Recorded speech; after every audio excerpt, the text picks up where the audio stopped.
Yeah.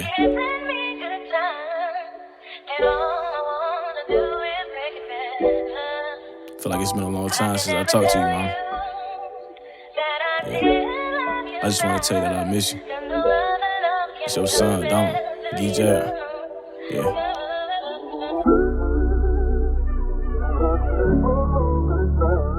You know I was holding back tears trying to write this, man. It's crazy.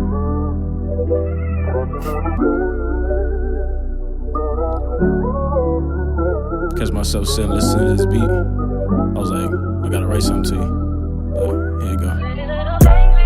Listen, mama, this a note to you. Know it's been a long time since I spoke to you. Could see you face to face, so I just wrote to you. I wish heaven had a phone X's and O's to you. And when you passed, I was bad, I got close to it. I kept hearing your voice in my head, said don't do it. But I was going through it, and you already knew it. I got attracted to the trenches, there's some bad influences. I was messed up in the head, dealing with confusion. The only way I could talk to my mama is through the music. Even when I win, you not here, so feel like I'm losing. Sometimes I wish you can trade places, the devil choosing. They God let them choose you. If you lost your only mother, tell me what would you do? You let family get you close, why you let them use you? Fake friends use you, I don't think they knew you. It's really been 5 years.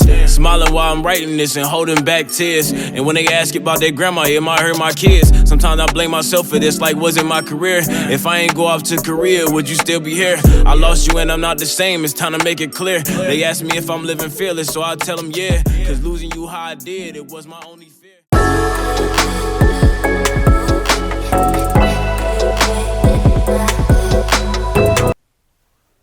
Welcome to another installment of Carbon Ether Podcast, where knowledge meets understanding. I am the astute Sharif Prescott, and joining me here today is none other than Alabama's own Geek Jab. What's happening, big time? How you doing? I'm straight. I'm good. Glad to have you on the show, man. Geek Jab is a producer, songwriter, and artist out in Jackson, Alabama. I've listened to some of his music over YouTube. When I say the young man is talented, he's really got some skills. I mean, it is what it is. He's nice. But we're going to talk to him a little bit about himself, and then we'll dive into it. So, you're a military man, huh? Yes, sir. What branch? Army. How long? I've been there for 8 years. 8 years. How do you like it so far? It's not bad. It's a lot of travel.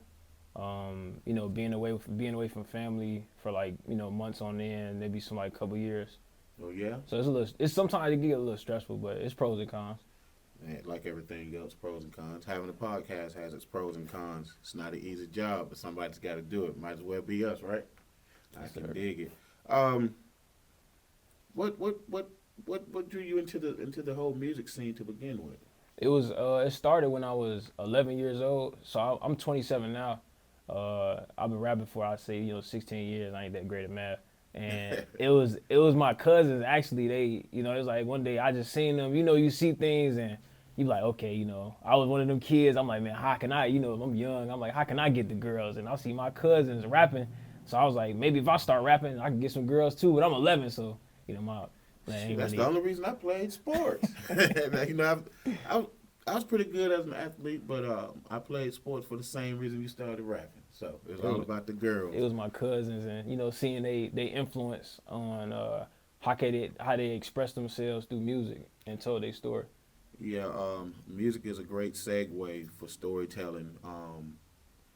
It's a decompressant. It relieves us of a lot of things that's going on the inside when we can't talk to anyone else. That pad and pen, sometimes is a lifesaver. As myself, who used to write and perform, had a little $20 million record deal on the table, but, things happened and it fell apart, and here we are today. But I can dig that. So your cousins were your first influence in music. Okay. Yes, as you delve further into the music, which artists kind of stood out to you the most that resonated, that made you say to yourself, this is what I want to be like. That's who I like. I love these lyrics. This is where it's at. I would say the influence or the artist that I kind of I ain't gonna say model myself after, but I looked at them like, okay, I like the way they put music and put the lyrics and words together. I know people I might get some some lads or some some return back for saying who my favorite artist is, but my favorite artist growing up was Drake. Like Okay. actually Drake. I know, Culture Vulture, this and that. But it was a plethora of artists. Like I like J. Cole to the Kendrick Lamars. Honestly, even though they beefing, I like Drake. KRS-One, we could throw it back Oh to man, they be going back KRS-One, to my days now. Rakim, like Yeah, Jay yeah. Z, like Pac, and I That's just my era. Yeah. it's a lot of people that I feel like I not model myself after, but I like their music. Like Well, that's what starts. We get our building blocks from those type artists. I know for myself growing up, when I fell off into hip hop, it was the Jay Z's, the Nas, like you said, the KRS Ones. You take it back to your roots, to your Run DMCs, and by you saying Drake is your favorite artist, I don't think there's nothing wrong with that. For those who may not be in favor of Drake, I mean it's just one's own opinion, so it doesn't matter. Me listening to your music, obviously he was a damn good influence on you because you're nice. So I mean, I wouldn't worry so much about that. But hey, man, it is what it is. So, what do you think makes your music unique? I would say I won't say because it's a lot of people that's authentic out here. I would say the versatility, like I can rap, I can do melodic rap, I can make R&B songs and Hold on, try one to second. sing. Let me cut your wisdom. For those who may not know what melodic rap is, break that down for me. Okay, so if nobody's familiar with an artist named Polo G from Chicago, he does melodic rap. I would say maybe an older artist is who probably is maybe the pioneer of this is Lil Wayne. Like the Carter 3, the Carter 4, like adding auto tune. So adding auto tune to rap and then like, harmonizing the lyrics at the end, the ending words is melodic rap. T-Pain and Okay. Lil Wayne. Okay. And they are the fathers of that. They with it now. They off the chart. So what do you think in your music? What kind of messages are you trying to convey? To your audience. Are you looking for when it comes to your art life? People say your music is like a lifestyle, or are you looking for that trendful thing? You just trend here for a while, you fall off, and then you just pop back up out of nowhere. Which route are you trying to take? I'm taking the just expressing my life experiences, and I wouldn't say I'm presenting them in chronological order, like just stuff I've been through, growing up as like a kid, like I'm originally from North Chicago, Illinois. Okay. So coming from North Chicago, Illinois, just showing them that I don't gotta talk about like killing this and killing that like every single second. Just I stand my ground if it comes to that, but my message is that there's more to life than just talking about drugs, killing girls, and money. I'm expressing my life and talking about my mom and talking about my family, talking about stuff I've been through and like how I grew up and like my upbringing. Actual real life events, not this studio thing where you go in and create this mythological life and then you get in your videos, your music videos, and then you're living it in the videos, basically selling your audience wolf tickets, so to speak. Oh, I get it. So how do you feel about the current state of hip hop? It's all over the place, to be honest with you. It's artists coming up from different cities and different upbringings and different cultures, and I wouldn't say it's in a bad state. It's just different to back then. It's not the same as it was with Run DMC and Rakim and KRS-One. There's more being accepted that wouldn't be accepted back then. Like it's mumble rap if you may. I would it's say a lot of mumble rap, but there are good musicians and artists out here. But it's a lot of mumble rap. Is mumble rap mumble rap to me with the state of hip hop to me right now. Growing up in the birth and in that real true era of hip hop when it was uncut and raw, it was not being tampered with. It was it was telling real life stories, uplifting. This music today, which is why it was nice to hear your tracks whenever I caught them in the email. It's only a few artists out there that's really worth listening to. I don't know how all these artists, the Lil this and Lil that, I can't do it.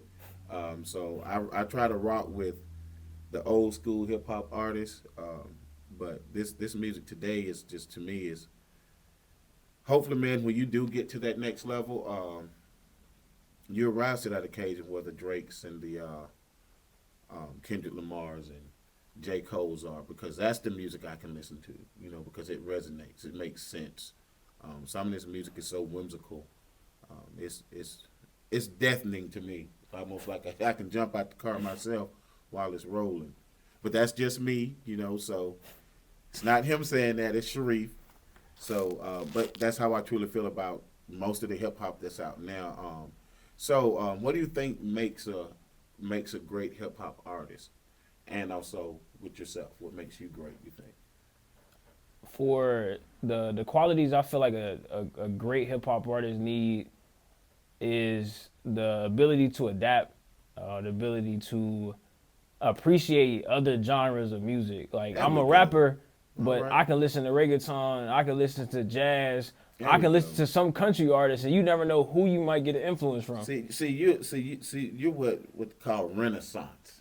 You're Renaissance because that's what it takes. How can you create something as vast as hip hop if there wasn't any other influences, Because they listen to the old school music from the 70s and what have you, when Cool DJ Herc was having the block parties, and they started scratching the records, or what they call spinning the records, and then they come up with this rhythm and rhyme thing, and boom, here we are.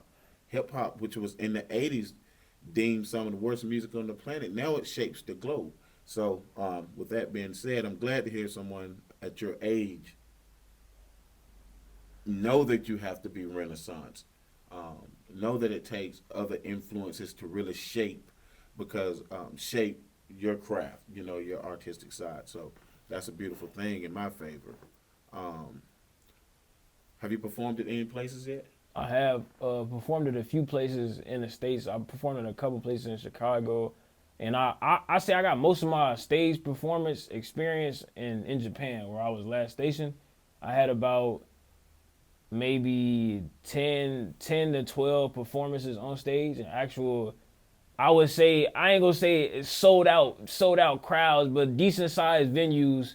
And like, the people there knew my music. Like, I branched off and made Over a in couple. Japan? Yeah, I branched off and made a couple songs with the Japanese local artists. Like, I Oh, got a couple really? songs with Japanese artists. Oh, hell, hey, man, you're going to have to share that. Oh That's yeah. what I'm talking about. I mean, all the way. International hip hop star. He on his way already, y'all, and hopefully we can help push him. So what we're going to do is definitely pin his music on our channel, if that's okay with him. We'll pin his music, and so that way you guys we'll take a couple of songs, and you guys can get familiar with him. And then he's gonna give you his connects on how to reach out to him, his channel, and you go subscribe, like, comment, and share. It's all about positive input for everything. We want this man to blow. We need it. Alabama needs it. Shoot, I need it so I can say I had him first, but not like that. Yeah, but here we go. So how do you balance your music and your military career, and you're in school too, right? Yes, sir. And the girlfriend. So how do you Yeah. balance all these things, man? I would say it's the people around me in my circle. My dad, my girlfriend actually helps me as well by like continuing to like tell me or urge me to like make more music or continue making music or drop an album. Just like little bits and pieces of advice to just tell me to keep going. And it's just trying to have a schedule. Like, sometimes it be all over the place, but I try to make time for the things I know that are important in life, so I can get the things I need to do like done. Absolutely. Nothing like a strong woman having your back, big guy. I salute that. It's a beautiful thing. How do you stay motivated and creative? Like, how do you keep those juices flowing? Like, you ever get writer's block, so to speak?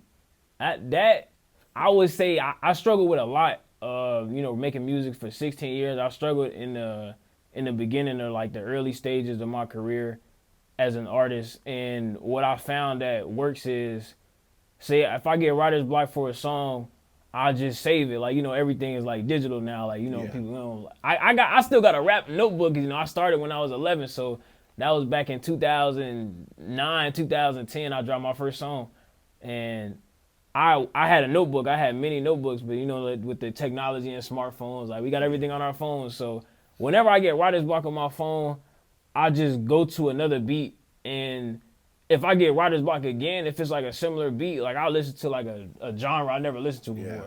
And I was like, okay, I might, get an influence or figure out what I want to say on a song, or just put on a beat and start freestyling. Like, Okay, and you can draw from those freestyles too. Great influence.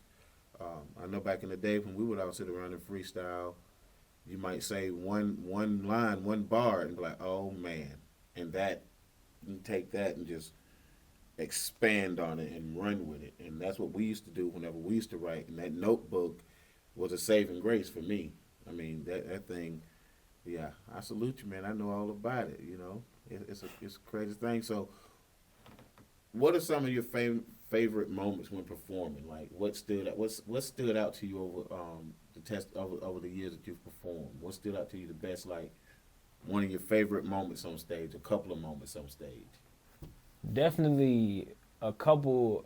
A few of my favorite moments would be, I would say, highlighted in Japan, because the thought of somebody whose first or primary language is Japanese singing along or trying to sing along to my songs. Oh, okay. Or like, even like, I used to, I box a little bit. So when I was boxing in Japan, my coach would just randomly have my music playing like while I was in the ring, and I was like I never showed him my music. So I was like, just having people from a different country, influencing,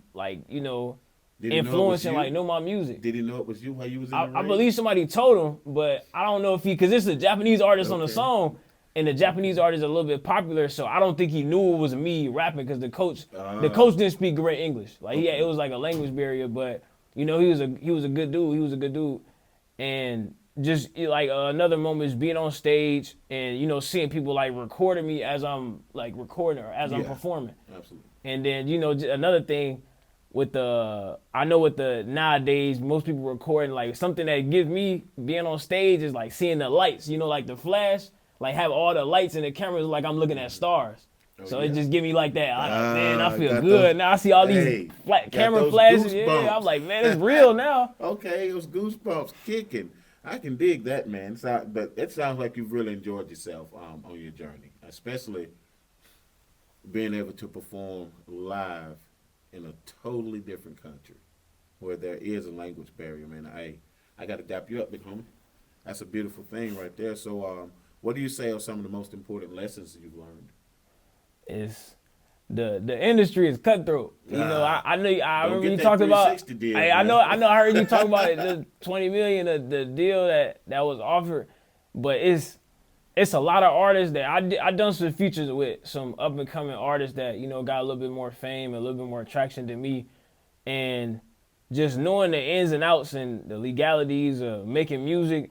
It's a lot of stuff that go into making music as an artist, especially being underground, not signed, no management. It's a lot of stuff that I don't know. Yeah. And just getting the knowledge from other artists, like being a sponge. Like I would say, like, any up and coming artist, just be a sponge. Like, become a sponge. Find somebody who is like minded and trying to make their own way out of making music, and just follow the things that they're doing. Just try to mirror the things that they're doing. Absolutely. So, have you registered with BMI and or ASCAP? Yes, sir. See, there you go, man. See, I was just about to say that. Protecting yourself, that's a beautiful thing, man. So, the song I think stood out to me the most when I was listening to the joints that you sent me was that song To Your Mama. First and foremost, it's a beautiful message. The lyrics in the song are absolutely astounding. But that damn track, man, who produced the track? It was actually it's a producer I found on YouTube.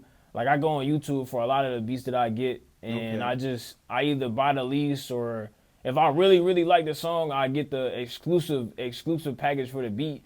That way I can alter, and like I pretty much like own the beat. Like, I got exclusive rights for the beat.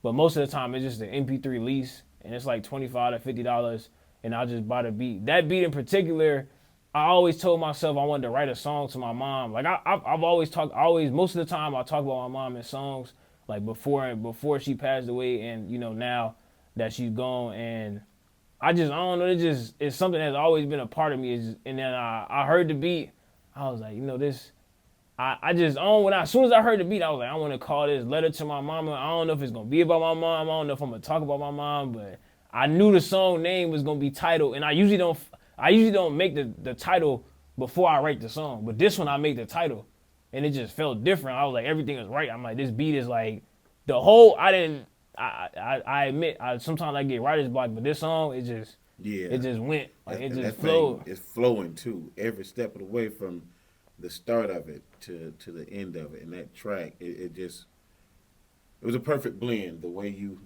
rocked that one, the way you spit on that, and then like I said, the lyrics were paramount. You know, it's heavy. If you listen to it, boy, hey, you sit back and you're really chilling when you hear that joint.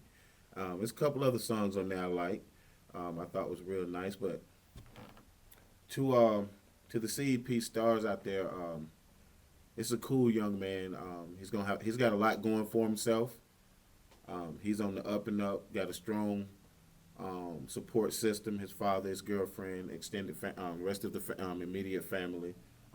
Like you said, he lost his mom, and that song "Letter to My Mama." I'm telling y'all, it's great, and I think we should all support him. Geek Jab. I like the name, but you know y'all kids these days, y'all some different species, boy. Y'all on a different level. But I love the name. It stands out. As a matter of fact, how did you come up with the name Geek Jab? Before we get up out of here, we got to hear this part. All right, so my girlfriend asked me the question as well. She was like, "That's a weird like name to." Yeah, it's out there now.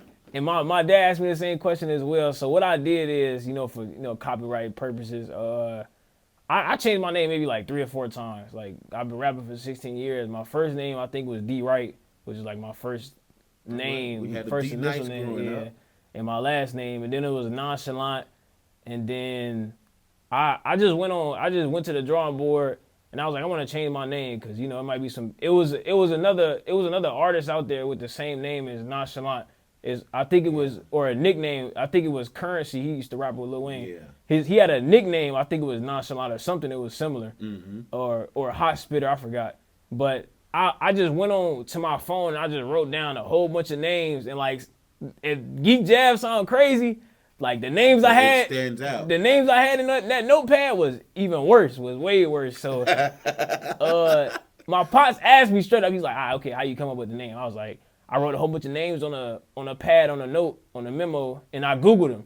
And then Geek Jab was one of the ones that did not pop up with anything, like no pictures, nothing. Okay. And I was like, like everybody always say I'm smart. And then I box. I'm like, why not Geek Jab? I'm like, Geek Jab. Makes sense like, now. Then I was like, I'm just gonna have Geek Jab. And then I just ran with it. People was like, what is a Geek Jab? And then eventually it was like, at a certain point I realized it's a lot of artists out here with crazy names. Oh, boy. But if like I noticed, I was like, okay, if this person can rap, why they not gonna really too much worry about the name. They're gonna use it to try to find you. I got something that's unique and not a lot of people have, or I haven't seen anybody. If you Google Geek Jab, you only gonna see my pictures and it's hot. I'm gonna say this right here. It's better than calling yourself Lil something something and Young something something. Grown ass men still running calling themselves little babies and stuff. I was close. Not attacking nobody or whatever. I just think that's ridiculous to me. You're a whole grown ass man. Stop with the youngs and the littles or what have you. But anyways, man, how can my stars reach you on YouTube? Okay, YouTube and all platform is Geek Jab, space in between Geek, space in between Jab, and social media. My Twitter handle is Geek Jab. Instagram is Geeked Up Shorty. It's a weird name, so that's G33KEDUPSHORDY. Geeked Up Shorty. And you can actually type in Geek Jab and find me as well. It's a picture of my last album I just dropped. And that's the same thing for all DSPs is Geek Jab. Like that's Spotify, YouTube, Apple Music, whatever music platform you use to listen to music. It's Geek Jab. And there it is. Geek Jab. Thank you for coming to sit with me at CEP, big homie. I've enjoyed you, man, and we're going to bring you back whenever you drop your next album or your next single. So if it's okay with you, I do want to take a couple of your songs and drop them at the end of this video. No, that's perfect. So that way people can hear what you sound like. And then for the ones that don't want to go out and just search for you based on dropping your info. Once they hear it, I can guarantee you they're going to go look you up. To our stars, Sharif, Geek Jab, we out. Thank you.